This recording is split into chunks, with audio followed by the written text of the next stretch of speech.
자, 이제 드디어 창세기 40장에 넘어왔습니다. 40장 1절부터 7절까지입니다. 그 후에 애굽 왕의 술 맡은 자와 떡 굽는 자가 그들의 주인 애굽 왕에게 범죄한지라. 바로가 그 두 관원장 곧 술 맡은 관원장과 떡 굽는 관원장에게 노하여 그들을 친위 대장의 집안에 있는 옥에 가두니 곧 요셉이 갇힌 곳이라. 친위 대장이 요셉에게 그들을 수종들게 하매 요셉이 그들을 섬겼더라. 그들이 갇힌 지 여러 날이라. 옥에 갇힌 애굽 왕의 술 맡은 자와 떡 굽는 자 두 사람이 하룻밤에 꿈을 꾸니 각기 그 내용이 다르더라. 아침에 요셉이 들어가 보니 그들에게 근심의 빛이 있는지라.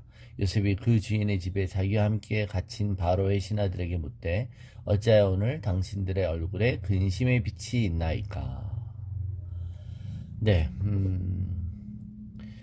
저희 그 우리 아들의 친구의 장래 희망이 제가 중학교 때 들었던 게 있는데요.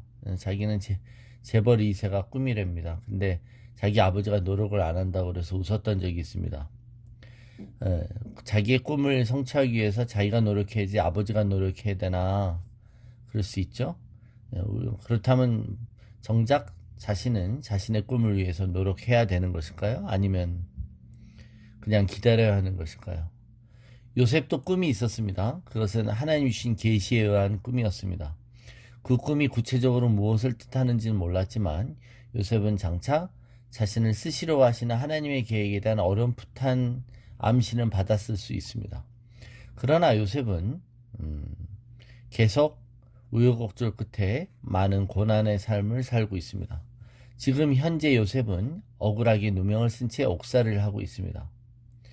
요셉에게 있어서 꿈은 절대 대이집트의 총리가 되는 것은 아니었을 거예요.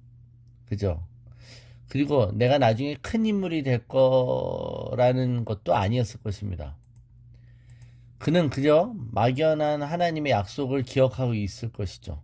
현실은 감옥에 있는 죄수입니다. 그러면 감옥에 있는 죄수에게 꿈이 있다면 뭘까요? 아마 이 감옥에서 살아나가는 것일 것입니다.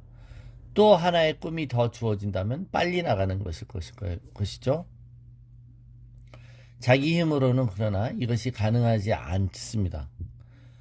자기가 소원하는 것을 자기 힘으로 이룰 수 없을 때, 그리고 한참 시간이 흘러도 그 희망이 보이지 않을 때, 그때 우리는 하늘의 아버지를 원망할 수 있습니다. 하나님이 꿈을 주셨지만 아버지가 노력을 안 한다고 농담에 있는 것처럼 아버지를 원망할 수 있는 것이죠. 보디발의 아내의 유혹을 뿌리친 요셉의 선택은 옳은 것이었지만 그 결과는 적반하장격이었습니다. 아담은 하나님이 동산에서 다 허락하시고 하나 허락하지 않은 것을 취했습니다. 요셉은 주인이 모든 것을 허락했지만 하나 허락하지 않은 주인의 아내를 취하기도 거부했습니다. 아담은 스스로 선을 선택했다고 생각했지만 실제로는 악을 취한 것이었고, 요셉은 실제로 선을 취한 것이었지만 그 결과는 오히려 악을 행한 사람들에게 돌아가는 형벌이었습니다. 그렇지만 요셉은 적극적으로 자신의 억울함을 호소하고 자신을 지지해줄 사람들을 구하지는 않았어요. 그는 감옥에 가 있으면서도 화병에 걸리거나, 그죠? 그는 그 억울함 때문에 모든 분노를 다른 사람에게 표출하는 삶을 살지 않았습니다. 그는 여전히 침묵하고 있었죠. 요셉은 어떻게 이 모든 것을 참고 인내할 수 있을까요? 요셉은 아마 감옥에 들어왔을 때 혹시 후회는 안 했을까요? 그때 보디발의 아내가 유혹을 했을 때 그 사모님의 요구를 그냥 눈 딱 감고 한번 들어주었다면 어쩌면 아무 일도 없었을 텐데 라고 지나간 시간들을 후회하진 않았을까요? 예. 아마 요셉은 그렇지 않았다는 것입니다. 그것이 오늘 본문을 통해 우리가 깨닫는 교훈이기도 하는 것이죠. 자, 요셉이 감옥에 갇힌 지 시간이 한참 흘렀을 때입니다. 얼마나 흘렀는지는 모르지만 시간이 흐른 후에 감옥에서 일어난 일을 오늘 기록하고 있죠. 그러니까 여러분 17세에 보디발의 집에 팔려왔습니다. 우여곡절 끝에 그가 그 보디발의 가정 총무가 되었습니다. 그래서 몇 년을 총무로 살았는지 노예로 살았는지 모릅니다. 그런데 중요한 지금의 시점은 나오죠. 그가 30세에 애굽의 총리가 되기 전에 2년 전에 28세 때의 일입니다. 예. 근데 그 자신이 갇힌 그 감옥에 왕의 측근 세력이 투옥되어 있었던 것이죠. 미결수로서. 주로 정치범들을 수용하는 장소였기 때문에 어떤 범죄였는지 모르겠지만 아마 추측하건대 이 술 맡은 관원장, 떡 맡은 관원장 이런 게 왕의 먹는 것과 관련돼 있죠. 그러므로 왕에 대한 독살 또는 암살 시도 사건과 연루된 일일 거라고 추측할 수 있는 것이죠. 그죠? 어떻게 보면 왕의 측근이고 왕의 비서실장이며 왕의 생명을 최측근에서 지켜야 되는 사람들에 대한 이런 감옥의 투옥이 있다는 것은 술과 떡을 맡은 임무가 얼마나 막중했는지 아는 것입니다. 그래서 그 의혹이 제기가 됐을 때 그들을 감옥에 투옥해놓고 아마 수사가 진행된 것 같아요. 그렇기 때문에 보디발은 요셉을 평소에 알고 있었죠. 그렇죠? 요셉을 알고 있어요. 요셉의 성실함을 알고 있기 때문에 그를 감옥에 넣었지만 그 감옥에서도 그 술 맡은 관원장과 떡 맡은 관원장이 시중을 요셉에게 맡깁니다. 자, 이런 걸 보면 요셉을 감옥에 넣기는 했어도 이 보디발이 요셉에 대한 신뢰를 완전히 저버렸다고 할 수는 없다라는 것을 알 수 있습니다. 자, 그러던 어느 날 그 자기가 섬기기로 되어 있던 그 고위직 관료들의 얼굴이 어두운 것을 요셉이 발견합니다. 6절부터 7절을 보면 그들에게 근심의 빛이 있는지라 라고 되어 있습니다. 그죠? 그러면서 어찌하여 당신의 얼굴에 근심의 빛이 있나이까 묻는 장면입니다. 여기 근심의 빛은 악이 있었다는 겁니다.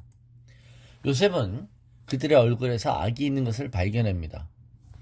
그러니까 하도 노예 생활을 오래 해서 눈칫밥을 많이 먹어서 촉이 발전된 것이 아니라 그는 영적인 센스가 있었다는 거예요. 그는 선과 악을 구별하는 능력이 있었다는 것이죠.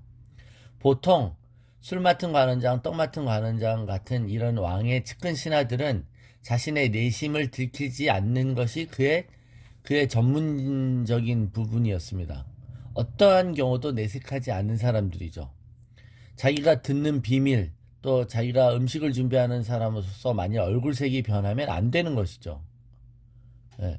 그러니까 왕의 앞에서 얼굴색을 들키지 않을 정도의 프로들 중에 프로예요. 그런데 요셉은 그들의 얼굴에 악이 있다는 것을 읽어냈다는 것입니다. 자, 선악을 분별하는 능력은 요셉의 특기였던 것이죠. 자, 이런 것을 볼 때 자신은 지금 감옥에 있는 이 억울한 상황 속에 자신의 처지를 비관하기보다는 그는 그의 남들의 근심 어린 얼굴을 캐치했을 정도로 남들을 향해 관심을 갖고 있다는 걸 얘기합니다. 그러면서 그들을 위로하고 격려하는 말을 할 줄 아는 사람이라는 거예요. 그러니까 요셉은 그런 사람이었죠. 이런 여유가 어디서 나오느냐 이겁니다. 자, 요셉은 어렸을 때 하나님이 주신 꿈을 갖고 있었지만 그 꿈과는 정반대로 가는 자기의 삶의 흐름 속에 정말 삶을 증오하면서 또 자기의 주변에 있는 사람들 앞에 그 분노를 폭발하면서 살 수 있는 사람들 아닙니까? 그런데 요셉은 그러지 않았다는 거예요.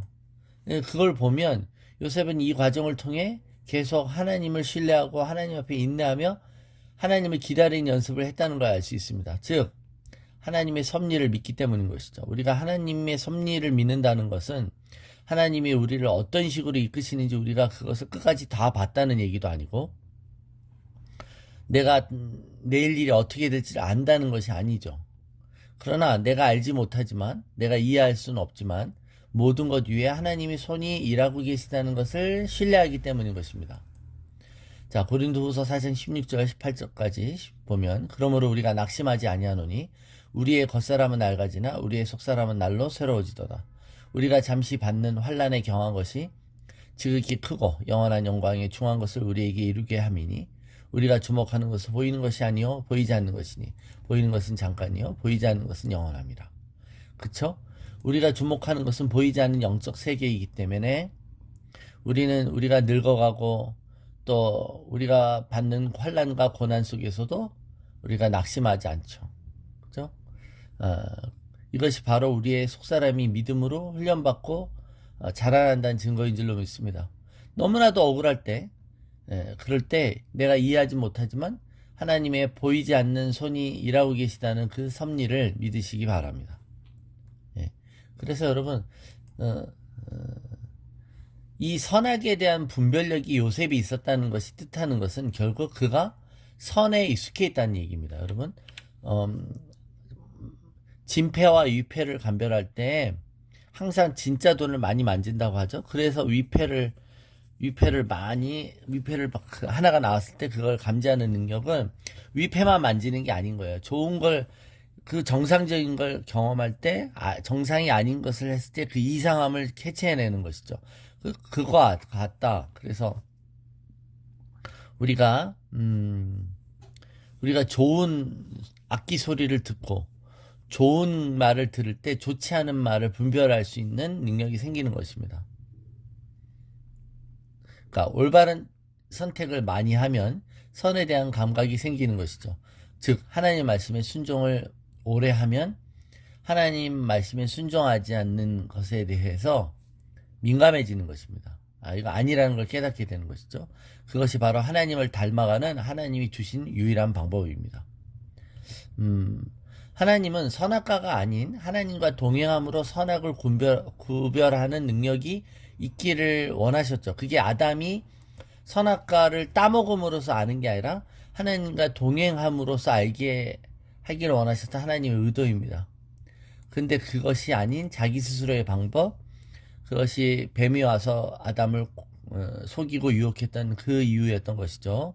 자, 고린도후서 1장 3절 4절 보면 찬송하리로다. 그는 우리 주 예수 그리스도의 하나님이시오 자비의 아버지시오 모든 위로의 하나님이시며 우리의 모든 환난 중에서 우리를 위로하사 우리로 하여금 하나님께 받는 위로로서 모든 환난 중에 있는 자들을 능히 위로하게 하시는 이시로다. 그죠? 하나님은 자비와 위로의 하나님으로 환난 중에 있는 자를 위로하셔요. 그래서 그 위로받는 자가 또 다른 환난 중에 있는 자들을 능히 위로하게 하시는 이시라는 겁니다. 그러므로 감옥에 있는 요셉은 하나님께 위로를 받았고 그 위로가 즉 감옥에서 만난 사람들을 위로할 수 있는 여유로 흘러나오는 줄로 믿습니다. 우리도 그런 줄로 믿습니다. 우리도 하나님과의 동행과 하나님과의 교제 속에 그죠? 우리에게 어려움이 없는 게 아니잖아요. 그러나 우리 주변에 있는 나보다 더 어려운 사람들 아니 또 힘들어하는 사람들에게 주님의 사랑으로 위로할 수 있는 이유는 오직 우리의 그 위로와 자비의 근원이신 하나님과 동행할 때 가능하다는 겁니다. 예. 그것이 바로 성숙이고 그것이 바로 하나님 우리를 예수 닮게 하는 과정인 줄로 믿습니다.